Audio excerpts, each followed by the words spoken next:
Hello, कैसे हैं? तो आज फिर मैं आप लोग के साथ एक नए टॉपिक के साथ आया हूं। और आज का टॉपिक होगा है ना, भारत के समितियां, है ना, भारत के लोकसभा से संबंधित सभी समितियों के बारे में चर्चा करेंगे। और इस समिति, कौन कौन सी समिति लोकसभा में बनाई जाती है, भारतीय संसदीय प्रणाली में कौन कौन सी समितियां हैं, इस समितियां का क्या कार्य है, और समिति में कौन कौन से सदस्य होते हैं, कितने सदस्य होते हैं, हर एक पहलू पर मैं चर्चा करूंगा। तो आज के सेशन का पहला प्रश्न होगा, पहला प्रश्न है कि भारत में नई संसदीय समिति प्रणाली की शुरुआत कब हुई? है ना, नई संसदीय समिति की बात यदि कही जाए तो नई संसदीय समिति की गठन भारत में, है ना, 1984 से की गई है। 1984 से की गई है। ऑप्शन नंबर ए आपका करेक्ट आंसर। अगले प्रश्न की ओर चलते हैं। अगला प्रश्न है आपका, है ना, अगला प्रश्न कहता है कि भारत में संसदीय समिति प्रणाली की शुरुआत निम्नलिखित में से किसकी सिफारिश पर किया गया? कहने का मतलब है कि भारत में ये जो संसदीय समिति प्रणाली जो बनाई गई है, कौन सी कमेटी की सिफारिश पर बनाई गई है? वह कौन सी कमेटी की सिफारिश की गई भारत सरकार के द्वारा कि संसद में अस्थायी समिति, अस्थायी समिति, तदर्थ समिति, लोकलेखा समिति, ये सभी का गठन किया जाए? तो मैं बता दूं कि यह, है ना, यह समिति, है ना, देवधर समिति, है ना, देवधर समिति के सिफारिश पे किया गया। और देवधर समिति के सिफारिश पे ही, है ना, भारत में नई संसदीय समिति की, है ना, गठन किया गया। अगले प्रश्न की ओर चलते हैं। अगला प्रश्न है आपका कि संसदीय समिति प्रणाली के तहत 12 अप्रैल 1993 से कितने समितियों ने कार्य करना शुरू किया? तो मैं बता दूं कि 12 अप्रैल, है ना, 1994 की बात कही जाए तो टोटल 22 समितियां कार्य करना प्रारंभ की है। 22 समितियां। ऑप्शन नंबर सी आपका करेक्ट आंसर। चलिए अगले प्रश्न की ओर चलते हैं। अगला है कि संसद की कितने प्रकार की समितियां होती है? तो मैं बता दूं कि संसद में 2 प्रकार की समितियां होती है ना। संसद में एक अस्थायी समितियां, एक होता अस्थायी समितियां। मैं बता दूं कि अस्थायी समिति की बात कही जाए तो अस्थायी समिति, है ना, अस्थायी समिति फाइनेंशियल कहने का मतलब है कि वित्तीय संबंधित समितियां होती है, जैसे प्राक्कलन समिति हो या फिर लोक लेखा समिति हो, उपक्रम समिति हो। ये सभी समितियां अस्थायी समिति के रूप में देखी जाती है। और अस्थायी समिति के बारे में बोला जाए, जिसे एक और नाम से बोला जाता है, उस नाम को तदर्थ समिति कही जाती है। तदर्थ समिति, और तदर्थ समिति की जो गठन की जाती है अल्प समय के लिए किया जाता है, कुछ समय के लिए जाता है, जैसे प्रवर समिति, जांच समिति। अत्यंत आगे बढ़ेंगे तो ये सभी समितियों के बारे में मैं चर्चा करूंगा।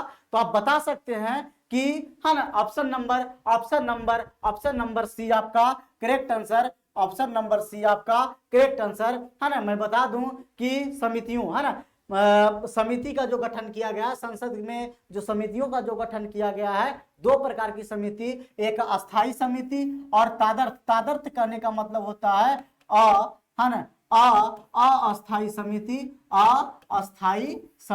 ना, अस्थायी समिति की चर्च की गई है, अस्थायी समिति की चर्च की गई है। तो प्रयुक्त में से दोनों, है ना। अगले प्रश्न की ओर चलते हैं।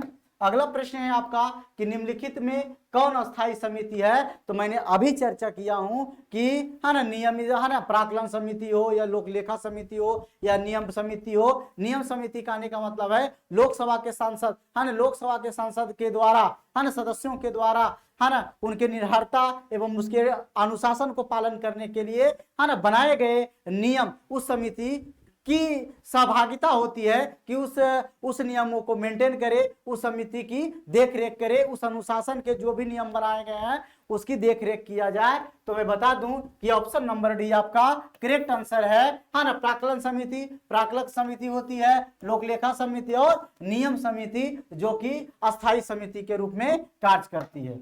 चलिए अगले प्रश्न की ओर चलते हैं। निम्नलिखित में से कौन तादर्थ समिति है? तादर्थ समिति की बात मैं बता दूं कि तादर्थ समिति के मतलब होता है अस्थायी समिति। अस्थायी समिति कहने का मतलब है कि किसी मामले की जांच हेतु, है ना, किसी मामले की जांच हेतु के लिए अल्पकालीन समय के लिए जो समितियां बनाई जाती है उसे तादर्थ समिति या अस्थायी समिति कहा जाता है। तो मैं बता दूं कि संसद में परवर समिति बनाई जाती है जो किसी मामले की जांच के लिए वह बनाई जाती है। जैसे ज्वाइंट कमीशन है ना, जैसे बोला जाए कि joint session commission, joint commission होता है, एक संयुक्त समितियां का गठन की जाती है ना, ज्वाइंट पार्लियामेंट्री कमीशन जिसको कहते हैं, है ना, जेपीसी, जो कि अस्थायी समिति तदर्थ समिति के उदाहरण है। तो ऑप्शन नंबर डी परवर समिति की बात कही जाए तो परवर समिति की गठन किसी मामले को जांच करने के लिए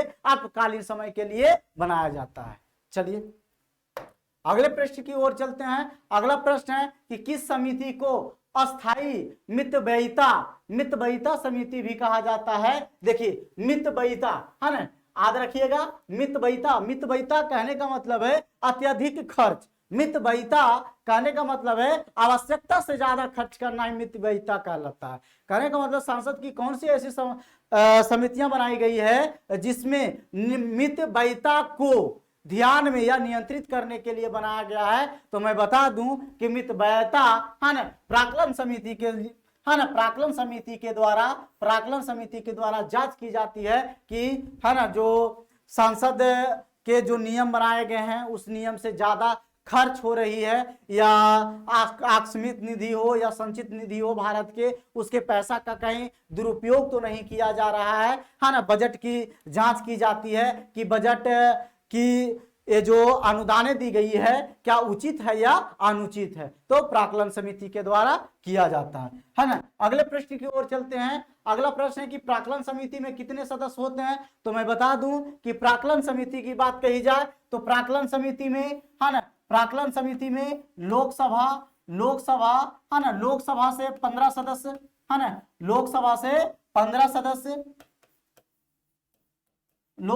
15 सदस्य तथा राज्यसभा की बात कही जाए तो राज्यसभा से 7 सदस्य होते हैं, 7 सदस्य होते हैं। और इन दोनों को मिला दिया जाए तो प्राक्कलन समिति में टोटल 22 सदस्य यानी 22 सदस्य होते हैं और इनका कार्यकाल 1 वर्ष के लिए होता है ना।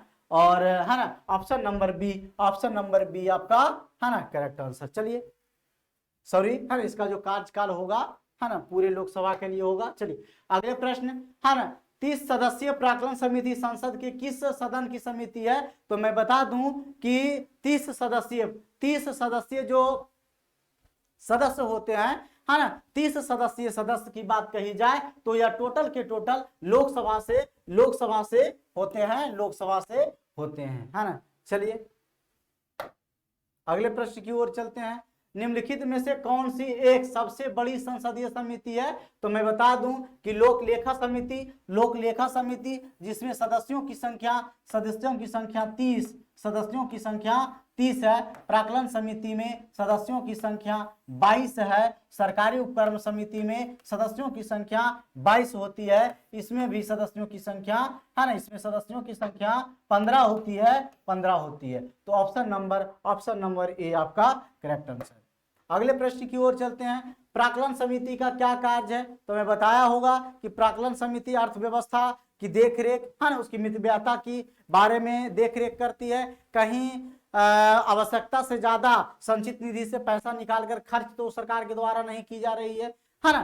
तो अर्थव्यवस्था में संगठनात्मक एवं प्रशासनिक सुधार के तरीकों पर प्रतिवेदन है ना, देश की आर्थिक स्थिति पर संसद में आर्थिक सर्वेक्षण प्रस्तुत करना है ना, ये भी संसद में प्राक्कलनी के प्रस्तुत करने का प्रारूप के विषय पर सिफारिश करना, ये भी है ना ऑप्शन उपर्युक्त और दोनों ऑप्शन नंबर डी आपका करेक्ट आंसर। चलिए अगले प्रश्न की ओर चलते हैं। अगला प्रश्न है कि प्राक्कलन समिति के सदस्य, मैंने अभी बताया कि प्राक्कलन समिति के सदस्य लोकसभा और राज्यसभा से लिए जाते हैं है ना। तो लोकसभा के सदस्य है ना और राज्यसभा के सदस्यों से ही चुना जाता है या राष्ट्रपति के द्वारा मनोनीत किया जाता है, गलत है। राज्यसभा के सदस्यों से ही चुना जाता है, ये भी गलत है ना। और लोकसभा के सदस्य में से है ना प्राक्कलन समिति की बात कही जाए तो सिर्फ और सिर्फ लोकसभा के सदस्यों से ही चुने जाते हैं। तो ऑप्शन नंबर है ना, सॉरी है ना, ऑप्शन नंबर बी आपका गलत है। है ना। ऑप्शन नंबर ए संसद के दोनों सदनों से, संसद के दोनों सदनों से। मैंने बोला था कि लोकसभा से 15 सदस्य होंगे, लोकसभा से 15 सदस्य, और राज्यसभा से 7 सदस्य होंगे। चलिए अगले प्रश्न की ओर चलते हैं। निम्नलिखित में से कौन सी संसदीय समिति में राज्यसभा का कोई सदस्य नहीं होता है? तो मैं बता दूं कि लोक लेखा समिति में सिर्फ और सिर्फ लोकसभा के सदस्य होते हैं और सदस्यों की संख्या 30 होती है। तो ऑप्शन नंबर ए आपका correct answer, option number correct answer. चलिए अगले प्रश्न की ओर चलते हैं। निम्नलिखित में से किस समिति में राज्यसभा से सदस्य नहीं होते हैं? तो मैं बता दूं कि लोक लेखा समिति के बारे में मैंने चर्चा किया कि लोक लेखा समिति में सिर्फ और सिर्फ है ना, सिर्फ और सिर्फ लोकसभा के सदस्य होते हैं, ना कि राज्यसभा के सदस्य होते हैं, और इसमें सदस्यों की संख्या 30 होती है। चलिए अगले प्रश्न की ओर चलते हैं। अगला प्रश्न है कि भारत में पहली बार प्राक्कलन समिति का गठन किस वर्ष किया गया? तो मैं बता दूं कि भारत में पहली बार प्राक्कलन समिति की गठन 1950 में किया गया, 1950 में किया गया। अगले प्रश्न की ओर चलते हैं। अगला है लोक लेखा समिति में कितने सदस्य होते हैं? तो मैंने बार बार चर्चा किया हूं कि लोक लेखा समिति में है ना 30 सदस्य होते हैं, वो भी सिर्फ और सिर्फ लोकसभा से होते हैं। कहां से होते हैं? लोकसभा से होते हैं। तो अगले प्रश्न की ओर चलते हैं। अगला प्रश्न है आपका, लोक लेखा समिति में लोकसभा एवं राज्यसभा के क्रमशः कितने कितने सदस्य होते हैं? तो अभी मैंने चर्चा किया कि लोकसभा और राज्यसभा, लोकसभा से 15 सदस्य और राज्यसभा से 7 सदस्य, है ना। चलिए अगले प्रश्न की ओर चलते हैं। अगला प्रश्न है आपका, लोक लेखा समिति के सदस्य, लोक लेखा समिति के सदस्य संसद के दोनों सदनों से चुने जाते हैं। ऑप्शन नंबर ए आपका गलत है, और लोकसभा के सदस्यों में से ही चुने जाते हैं। ऑप्शन नंबर बी आपका correct answer, option number B आपका करेक्ट आंसर। चलिए अगले प्रश्न की ओर चलते हैं। अगला प्रश्न क्या कहता है कि लोक लेखा समिति में लोकसभा के सदस्य को ही लिया जाता है। ऑप्शन नंबर ए आपका करेक्ट आंसर, है ना। राज्यसभा के सदस्य को लिया जाता है, गलत है ना। 15 सदस्य राज्यसभा ये प्राक्कलन समिति में लिया जाता है, 7 सदस्य लोकसभा से, 15 सदस्य राज्य यही प्राक्कलन समिति से लिया जाता है। तो ऑप्शन नंबर ए आपका करेक्ट आंसर। और अगले प्रश्न की ओर चलते हैं। अगला प्रश्न है कि भारत में संसदीय समितियों में से निम्न में से कौन सी एक विभागीय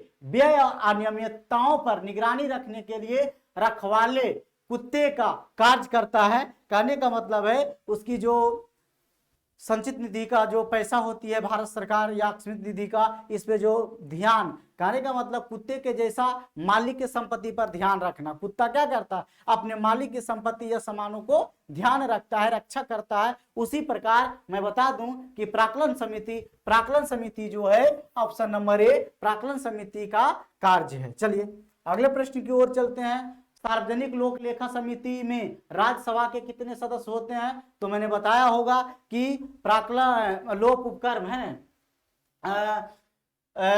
सार्वजनिक लोक लेखा समिति में मैं बता दूं, कहने का मतलब लोक उपक्रम कंपनी से कहा जाता है। लोक उपक्रम कंपनी, इसकी जो लोक उपक्रम कंपनी का जो काम है, मैं बता दूं कि ONGC, सेल, भेल, है ना, या फिर जो भी सरकारी कंपनियां हैं सभी की देखरेख इसी के द्वारा किया जाता है। तो मैं बता दूं इसमें भी 22 सदस्य होते हैं, और 15 सदस्य लोकसभा से और 7 सदस्य राज्यसभा से होते हैं। तो बोलता है कि सार्वजनिक लोक लेखा समिति में राज्यसभा के कितने सदस्य होते हैं? तो ऑप्शन नंबर ए आपका करेक्ट आंसर। चलिए अगले प्रश्न की ओर चलते हैं। अगला प्रश्न है, भारत के नियंत्रक एवं महालेखा परीक्षक द्वारा प्रस्तुत परिवेदन के आधार पर कौन समिति कार्य करती है? तो मैंने कभी बताया होगा कि बजट जब पेश कर, है ना, बजट की जो CAG के द्वारा जो लेखा जोखा तैयार किया जाता है वह प्राक्कलन समिति को जांच के लिए दिया जाता है, और राष्ट्रपति उसे है ना फाइनेंस मिनिस्टर को देता है, और फाइनेंस मिनिस्टर लोकसभा के सदस्य को देते हैं, और वह लोकसभा के पटल पर रखते हैं। तो मैं बता दूं ऑप्शन नंबर ए आपका करेक्ट आंसर, प्राक्कलन समिति। अगले प्रश्न की ओर चलते हैं। अगला प्रश्न है, परंपरा के अनुसार निम्न में से किस समिति के अध्यक्ष पद पर विरोधी दल के संसद सदस्य को नियुक्त किया जाता है? तो मैं बता दूं कि परंपरा के अनुसार है ना, लोक लेखा है, सॉरी, प्राक्कलन समिति के जो अध्यक्ष होते हैं, है ना, प्राक्कलन समिति के अध्यक्ष अभी भारत वर्तमान में ग्रीस बाफ्टा जी थे। 17वीं लोकसभा की बात कही जाए तो ग्रीस बाफ्टा जी थे, जो कि विरोधी दल के नेता होते हैं, है ना, विरोधी दल के नेता होते हैं। तो ऑप्शन नंबर बी आपका करेक्ट आंसर।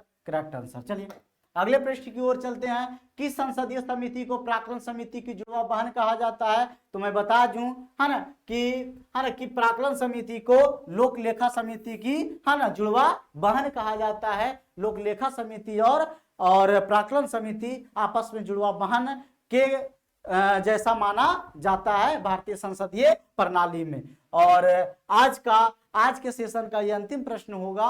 अंतिम प्रश्न है कि निम्नलिखित में यह प्राधिकारी कौन सा है जो भारत की समेकित निधि से राज्यों की राजस्व सहायता अनुदान पर लागू होने वाले सिद्धांतों की सिफारिश करता है? तो मैं बता दूं, लोक लेखा समिति, ऑप्शन नंबर ए। तो इस तरह से आज का सेशन समाप्त होता है और कल फिर मैं एक नए टॉपिक के साथ आप लोग के साथ जुड़ूंगा। लाइक, शेयर, कमेंट, सब्सक्राइब जरूर करें।